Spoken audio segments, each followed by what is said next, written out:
Hi everyone. కొన్ని ధర్మ సందేహాల గురించి తెలుసుకుందాం. విత్తు ముందా, చెట్టు ముందా, పక్షి ముందా, గుడ్డు ముందా? అనాదిగా మనం ఈ విషయంపై వివిధ వాదనలు వింటూ ఉన్నాం.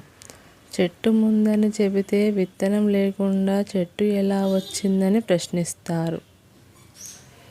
విత్తనం ముందని చెబితే చెట్టు లేకుండా విత్తనం ఎలా వచ్చిందని ప్రశ్నిస్తారు.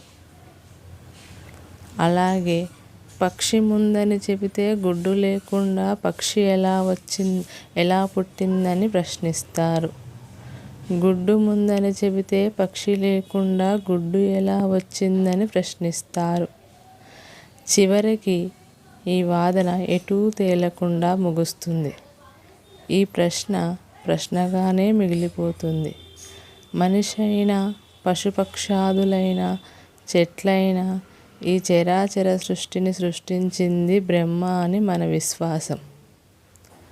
అటువంటి బ్రహ్మ ఒక జీవిని సృష్టించినప్పుడు ఆ జీవికి సంపూర్ణ ఆకృతి కల్పించి ఆ పైన ఆ జీవిలో ప్రాణం ప్రవేశపెట్టినట్లుగా బ్రహ్మ సృష్టిని పరిశీలిస్తే మనకు తెలుస్తుంది.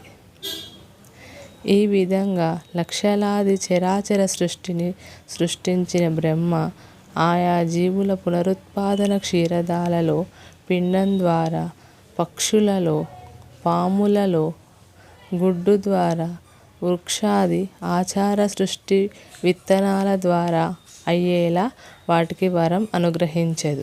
కాబట్టి కొంతమంది ఉద్దేశం ప్రకారం విత్తనం కంటే చెట్టే ముందు, గుడ్డు కంటే పక్షే ముందు.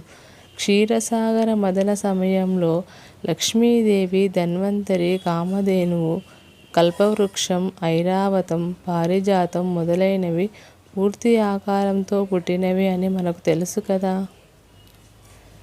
ఈ వీడియో మీకు నచ్చినట్లయితే లైక్ చేసి, సబ్స్క్రైబ్ చేసి, కామెంట్ చేయండి.